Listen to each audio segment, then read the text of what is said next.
उधार तेल देने से इनकार कर दिया। साथ ही इंपॉर्टेंट चीज यह है कि सऊदी अरब ने पाकिस्तान को उधार पर तेल देने से इनकार कर दिया है। सऊदी अरब ने पाकिस्तान को उधार पर तेल देने से इनकार कर दिया, यानी एब्सोल्युटली नॉट। क्यों देगी आपको दुनिया पैसे? आपके लीडर की फैक्ट्रियों के लिए देगी पैसे, प्राइवेट महल के लिए पैसे दे, या फिर एवनफील्ड अपार्टमेंट्स के खराजात के लिए पैसे दे? दुनिया कभी भी आपको 1 रुपया नहीं देगी और नहीं दे रही। ऐसा मजाकिस्तान बना है कोई, कशकोलिस्तान, ऊपर से मजाकिस्तान, ऊपर से तजादिस्तान, ऊपर से तकसीमिस्तान। अपने घरों की सफेद दुरुस्त करें। अब सऊदी अरब तो उधार पे तेल देने तक के लिए रजामंद नहीं है। सऊदी अरब तो पाकिस्तान को उधार पर तेल भी नहीं देने जा रहा। अब उधार पर सऊदी अरब तेल नहीं देगा तो पाकिस्तान क्या करेगा? दुनिया आपको पैसे नहीं देगी। क्यों देगी? क्योंकि पूरी दुनिया को पता है आपका, आपकी लीडरशिप के किरदार का। दुनिया कभी भी आपको 1 रुपया नहीं देगी। जो है ना, ये डिफॉल्ट वाला लफ्ज, ये इस्तिलाह जो है, ये मुझे यूं लगता है कि कुछ लोगों ने पाकिस्तान की छेड़ बना ली है कौम की। श्रीलंका श्रीलंका श्रीलंका श्रीलंका। भाई खुदा के वास्ते श्रीलंका के साथ शायद कुछ सिमिलरिटीज होंगी, लेकिन हम उस हालत को भी अभी नहीं पहुंचे जिसमें श्रीलंका ने डिफॉल्ट किया है। एक बात खान साहब जो है, मुझे यूं लगता है सुबह चाय मांगने के बजाय पहला सवाल ये पूछते हैं, पाकिस्तान डिफॉल्ट हो गया कि नहीं? सऊदी अरब ने भी अब हाथ खड़े कर दिए हैं। इसका मतलब है सऊदी अरब जो है वो भी आपको बाय बाय कह रहा है। ये है इस वक्त की सूरत हाल, और हम अब भी कर्जे और सिर्फ कर्जों पर चल रहे हैं। इसके अलावा हमारे पास कुछ नहीं है। अख्तर साहब, डिबेट चल रही है, आप सनतों को देख रहे हैं, सनतें काम कर रही हैं। यहाँ पे 2 नुक्ता नजर हैं। राशिद सिद्दीकी साहब कह रहे हैं हमें इंडिया से बिजनेस करना चाहिए। चौधरी सलामत अली साहब कहते हैं फौरी तौर पर वाघा बॉर्डर खोले 3 दिन के अंदर। आप सनतों को लीड कर रहे हैं, आप क्या कहते हैं, खुलना चाहिए नहीं खुलना चाहिए इंडिया से या नहीं? फैसल भाई 100% लेनी चाहिए। अच्छा, 100% लेनी चाहिए। अच्छा, कोई 2 राय नहीं है इसमें। हाँ।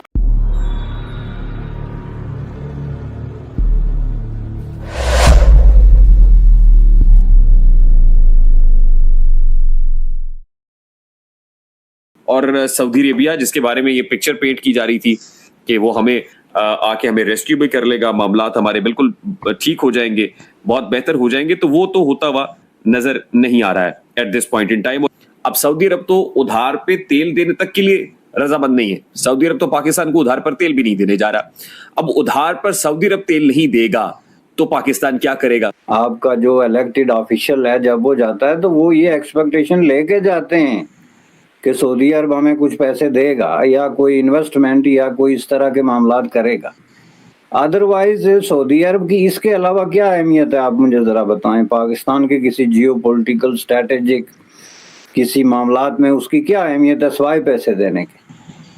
तो जाहिर है कि उन्होंने पैसे, मैं समझता हूँ कि इस दफ़ा जो है वो सऊदी बहुत ज़्यादा रियलिस्टिक हो गए हैं।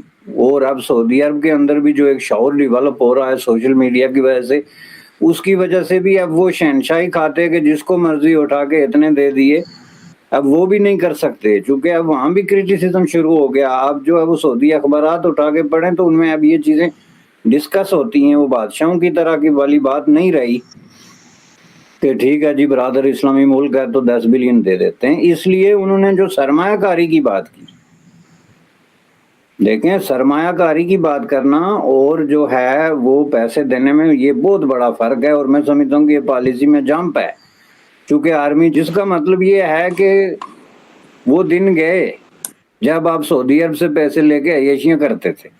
और मैं इसको अय्याशियाँ इसीलिए कहूँगा कि आपको जो भी कर्ज देगा उसमें से 80% तो आप इंसानियत पे खर्च कर रहे, उसमें आप मुलाजमीन की तनख्वाहें, पेंशन, मराहत, ये सारी चीज़ें उस पर खर्च कर रहे हैं। तो कोई आपको पैसे जो है इस तरह ब्लाइंडली क्यों देगा? इसलिए उन्होंने दोनों जो अनाउंसमेंट की है कि एक तो ज़र मुबादला बढ़ाएंगे because you can not touch it, you have to keep there and you can, और आपने हमें वापस करना होगा ऑन 24 आवर्स नोटिस। और दूसरा उन्होंने जो है वो इन्वेस्टमेंट की बात की। तो इन्वेस्टमेंट थ्रू कंपनीज होती हैं, वो पहले अपना नफ़ा नुकसान देखेंगे, पूरे मामलात देखेंगे, फिर वो देंगे।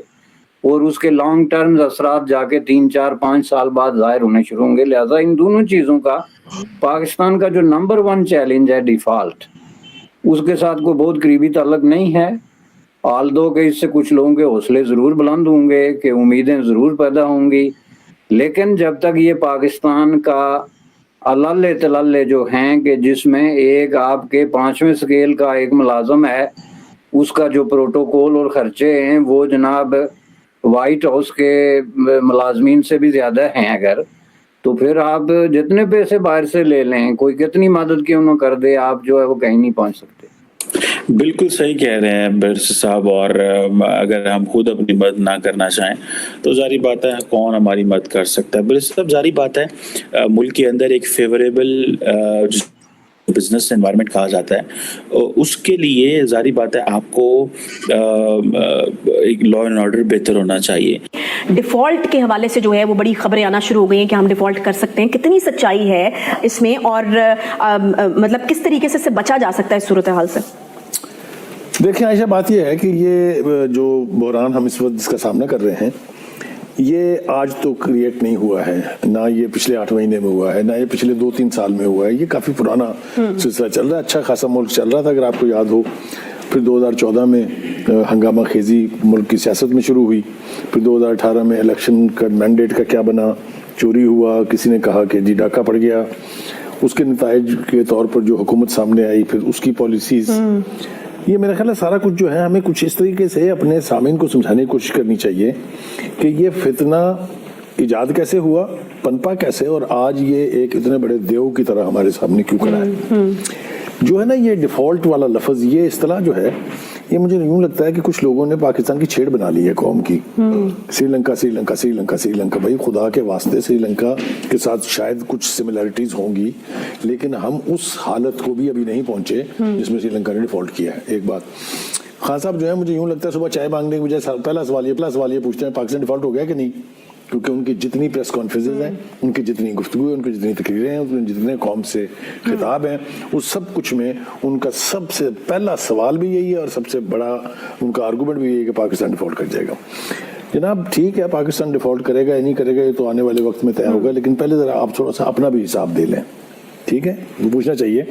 इसलिए कि 2014 में जो कंटेनर की नई इस्तिलाह धरने की सूरत में पाकिस्तान में इजाद हुई, उससे सबसे ज्यादा बड़ा प्रोजेक्ट जो सबोटैज हुआ उसका नाम है सी पैक। अगर आपको याद हो कि चाइना के प्रेसिडेंट ने आना था और वो फैसले जो 2 साल बाद उन्होंने आके यहाँ किए, वो अगर उस वक्त हो गए होते तो शायद सूरत हाल बेहतर होती। इसलिए कि दुनिया के हर शख्स ने, दुनिया का हर वो आदमी जो इकोनॉमी को समझता है, उन्होंने कहा था कि CPEC is a gold mine, CPEC is a game changer. CPEC के बारे में कोई ऐसी इस्तिलाह नहीं जो इस्तेमाल नहीं हुई थी, और ख्याल ये था कि पाकिस्तान के तमाम मसाइल हल हो जाए। साहब आप ये कह रहे हैं कि एक वाहिद वो अकेला मंसूबा ही चलता रहता तो हमें इन हालात को तो कम से कम एब्सोल्युटली, ये मैं नहीं कह रहा, ये आप उस वक्त के जो इकोनॉमी के स्टॉलवर्ट्स थे, पूरी दुनिया के मालियाती अदारे भी यही कह रहे थे, मुखालिफ थे जरूर उसके, अमेरिका भी मुखालिफ था, लेकिन ये कह रहे थे कि ये अगर समन हो जाता है, अगर ये कमीशन हो जाता है, तो यकीनी तौर पर इसका पाकिस्तान की इकोनॉमी पे मुस्बत असरात मुरतब हो गया। चलिए जनाब, आप फिर 2018 के इलेक्शन के नतीजे में आ गए, आपने हुकूमत बना ली और पूरी कौम को आपने ये कहा कि मेरे पास ऐसे ऐसे इकोनॉमिक अरिस्टोटल्स हैं, आपको याद होगा जुमला उनका कि 200 माहिरीन की टीम है मेरे पास, जो महीनों, हफ्तों और दिनों में नहीं, घंटों में इस मुल्क की तकदीर बदल देगी।